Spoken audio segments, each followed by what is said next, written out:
अनंत सिंह और सोनू मोनू गैंग के बीच में वर्चस्व की लड़ाई हुई, जहां सुशासन की बात नीतीश कुमार करते हैं, लेकिन उसके बावजूद इस तरीके की घटना कहीं बिहार में गिरते कानून व्यवस्था को तो नहीं दिखा। रामा किशोर सिंह अब कहां से चुनाव लड़ने की तैयारी है? अपने रामविलास पासवान जी के साथ में काफी लंबा राजनीतिक करियर गुजारा, उनके पुत्र चिराग पासवान के साथ आप घूम रहे हैं, दोनों व्यक्तियों के साथ आप काम करें, ज्यादा कंफर्टेबल किसके साथ आपको? रामा किशोर सिंह कहे या डॉक्टर रामा किशोर सिंह कहे, विरोधी दल के नेताओं का कहना है कि नीतीश कुमार प्रगति यात्रा पे नहीं अपनी दुर्गति यात्रा पे निकले। इस बयान को लोक जनशक्ति पार्टी रामविलास किस हिसाब से लेती है? तैयारी हमारी 243 के, लेकिन फिर भी एक फोकस होता है कि हम इतनी सीटों पे लड़ेंगे। आपको रामा किशोर सिंह कहे या डॉक्टर रामा किशोर सिंह कहे, आपने मानद उपाधि ली डॉक्टरेट के लिए, इसके सबसे पहले बधाई आपको। चलिए चलिए, बहुत बहुत धन्यवाद है आपको कि आप इस शुभ मुहूर्त में, और जहाँ तक रहा कि राजनीतिक परिवेश का, तो बिहार की राजनीति माननीय मुख्यमंत्री नीतीश जी के नेतृत्व में और देश की राजनीति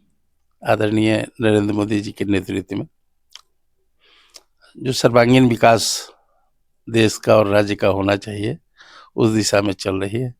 और यहाँ तमाम जो एनडीए के घटक दल हैं, सब लोग विकास का जो मानक होना चाहिए उसके लिए प्रयासरत है, और हम लोग भी उसमें शामिल हैं और चाहते हैं कि भाई बिहार का, क्योंकि राज्य में भी सरकार है, केंद्र में भी सरकार है, तो दोनों जगह सरकार है, तो उसका लाभ बिहार जैसे राज्य को मिलना चाहिए। और दिखता भी है, दिख भी रहा है कि बिहार में विकास हो रहा है। सर, महाकुंभ के ऊपर एक बात करेंगे, क्योंकि काफी दर्दनाक एक हादसा हुआ रात को, मौनी अमावस की रात को एक भगदड़ मच गई, कुछ श्रद्धालुओं की मौत हो गई। तो ऐसे में आप क्या अपील करना चाहेंगे जो यहाँ से लोग गए? नहीं, देखिए, बिल्कुल अपील हम तो यही कहना चाहेंगे कि देखिए, भीड़ भाड़, जोगी जी ने वहाँ जितनी उत्तम व्यवस्था हो सकती है प्रयागराज में, मैं समझता हूँ कि एक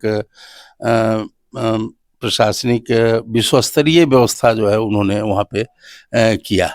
लेकिन अब लोगों की आस्था ऐसी है कि श्रद्धालुओं के तमाम लोग जो है पूरे देश से, बल्कि देश नहीं विदेश से भी लोग वहाँ उमड़ पड़े हैं। वैसे में इस तरह का, और निश्चित रूप से मतलब दुख की घड़ी है कि भाई सभी श्रद्धालु गए और वहाँ जाने के बाद इस तरह का हादसा हुआ। तो थोड़ा सा लोगों को भी इस तरह की भीड़ भाड़ से बचने की ज़रूरत है। हम तो यही कहना चाहेंगे कि थोड़ा भीड़ भाड़ से लोग बचे। और फिर है प्रयागराज है, और लगातार ये फरवरी तक का कार्यक्रम है, तो फिर धीरे धीरे आना ही। तो ज़्यादा भीड़ होने पर तो स्वाभाविक है कि भाई कुछ न कुछ अप्रिय जो है घटना की संभावना, जबकि इतनी उत्तम व्यवस्था है वहाँ जोगी जी की कि उसका मैं सराहना करता हूँ कि जोगी जी ने काफ़ी, और इसके पहले भी उस तरह का कई हुआ है जिस पर कि नियंत्रित किया, लेकिन दुर्भाग्यवश इस तरह का हुआ। तो लोग को भी थोड़ा सा इस मामले में अपने ऊपर भी सोच करके, विचार करके आगे बढ़ना चाहिए। सर, महागठबंधन और एनडीए, जिस तरीके से ये चुनावी साल है, आप लोग एनडीए का दल का हिस्सा है, नीतीश कुमार भी यात्रा पे निकले हैं, उसके अलावा तेजस्वी प्रसाद यादव भी यात्रा पे निकले हुए हैं। विरोधी दल के नेताओं का कहना है कि नीतीश कुमार प्रगति यात्रा पे नहीं अपनी दुर्गति यात्रा पे निकले। इस बयान को लोक जनशक्ति पार्टी रामविलास किस हिसाब से लेती है? देखिए, राष्ट्रीय जनता दल में बयानबाजी के अलावा और दूसरा, और लोगों ने देखा है आज 35 साल होने जा रहे हैं, जिसमें लगातार 15 वर्ष तक जो उनका शासन काल रहा है उसको बहुत गौर से, नज़दीक से लोगों ने देखा है। जिनको विकास से कहीं कोई लेना देना नहीं है, बिहार के विकास है। बिहार का विकास निश्चित रूप से माननीय मुख्यमंत्री नीतीश जी के नेतृत्व में बेहतर हुआ है, और वर्तमान में और ज़्यादा बेहतर हो रहा है। तो इसलिए अब विपक्ष में बैठे हैं तो उनको बयानबाजी करने का तो अधिकार है, बयानबाजी करते हैं। और 2025 नीतीश जी के नेतृत्व में फिर पूर्ण रूप से सफल राजनीति बिहार की होगी। ये लोक जनशक्ति पार्टी को कितनी सीटें आप लोगों ने तैयार किया होगा कि हाँ, हमें इतनी सीटों पे तैयार है, हमको इतने पे चुनाव लड़ना है, सब कुछ सामंजस्य से चाचा के साथ बैठाना पड़ता है। कई बार चिराग पासवान ने ये बातें कही कि तैयारी हमारी 243 की है, लेकिन फिर भी एक फोकस होता है कि हम इतनी सीटों पे लड़ेंगे। नहीं, देखिए, बिल्कुल तैयारी तो निश्चित रूप से लोक जनशक्ति पार्टी की 243 सीटों पे लोक जनशक्ति पार्टी रामविलास के जो सक्रिय हमारे साथी हैं, सभी लोग सक्रियता से कि नीतीश जी के नेतृत्व में सरकार बने, इसके लिए प्रयासरत है। और रही बात सीटों की संख्या का, तो ये सब जो नेता हैं, हमारे नेता हैं, वो सब लोग बैठ करके तय करेंगे, और जो सामंजस्य और हम समझते हैं कि उस सामंजस्य में कहीं कोई कठिनाई नहीं है और निश्चित रूप से बहुत सॉफ्ट तरीके से, बहुत स्मूथ तरीके से इन सब बातों का समाधान होगा। इसमें कहीं कोई जिच की बात नहीं हो।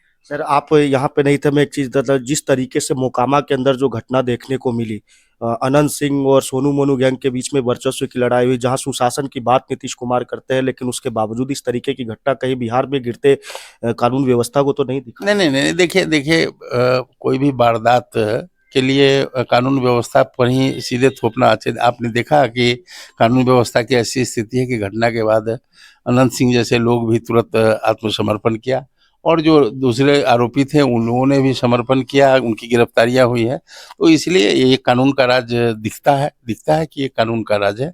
और वारदात तो मान होने को कहीं भी हो ही जाता है, देश में, पूरे विदेश में भी होता है, सभी जगहों पे होता है। लेकिन उसके बाद सरकार का एक्शन क्या होता है, प्रशासनिक जो है नजरिया क्या होता है, ये तमाम चीज झलकता है।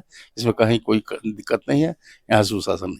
अंतिम सवाल सर, रामा किशोर सिंह अब कहाँ से चुनाव लड़ने की तैयारी है, क्योंकि महनार से आपकी धर्मपत्नी जी है, तो ऐसी परिस्थिति में धर्मपत्नी जी तो अपनी सीट छोड़ेंगे नहीं, आप कहीं और की तैयारी तो नहीं कर रहे? नहीं नहीं, देखिए देखिए, हम लोग की तैयारी कभी नहीं होती है। आज तक मैं किसी चुनाव की तैयारी नहीं किया हूँ। 1990 से मैं चुनाव लड़ रहा हूँ, उस समय से आज तक जितने भी चुनाव हुए हैं हम उसमें कभी तैयारी शब्द का इस्तेमाल करके और मैं नहीं किया हूँ। हमारी तैयारी 365 दिनों की रहती है और 365 दिन सिर्फ महनार की नहीं रहती, वैशाली जिले की नहीं रहती, बल्कि बिहार प्रदेश के ज़्यादातर जिलों में शिवहर है, सीतामढ़ी है, मोतिहारी है, वैशाली है, शाहाबाद का तमाम जिला है। तो उन तमाम जगहों पर हमारा 365 दिन का कार्यक्रम रहता है और तैयार हम 24 आवर्स हम रहते हैं। और चुनाव लड़ने का फैसला करना पार्टी का काम है। वो पार्टी करेगी कि हमको चुनाव लड़ना है कि नहीं लड़ना है, ये काम पार्टी नेतृत्व का है। आपने रामविलास पासवान जी के साथ में काफी लंबा राजनीतिक करियर गुजारा, पासवान जी है नहीं, उनके पुत्र चिराग पासवान के साथ आप घूम रहे हैं, दोनों व्यक्तियों के साथ आप काम करें, ज्यादा कंफर्टेबल किसके साथ महसूस होता है? नहीं नहीं, देखिए, हम जहाँ हम लोग काम करने वाले लोग हैं और काम करने वाला लोग कभी अनकंफर्टेबल नहीं होता। काम कर जो जिसको मेहनत और परिश्रम पर भरोसा है, परिश्रम वो आदमी परिश्रम करता है। रामविलास जी आदरणीय हम लोग के नेता थे और उनके अनुभव से हम लोगों ने बहुत कुछ सीखा है। बहुत कुछ राजनीति में हम लोग के प्रेरणा स्रोत थे, हम लोगों ने उनसे बहुत कुछ सीखा है। और चिराग जी भी बहुत अच्छा कर रहे हैं, उनके नेतृत्व में भी चाहे चुनाव हो या संगठन हो, तमाम चीज़ों पर उनका जो क्रियाकलाप है बेहतर ही कर रहे हैं। तो हम लोग रामविलास जी के साथ उनके अनुभव का लाभ उठाते थे और ज़रूरत होती है तो चिराग जी को भी हम लोग के पास अनुभव है वो साझा करते हैं और दोनों जगह हम कंफर्टेबल हैं, कहीं कोई दिक्कत नहीं। बहुत बहुत धन्यवाद सर। चलिए, थैंक यू।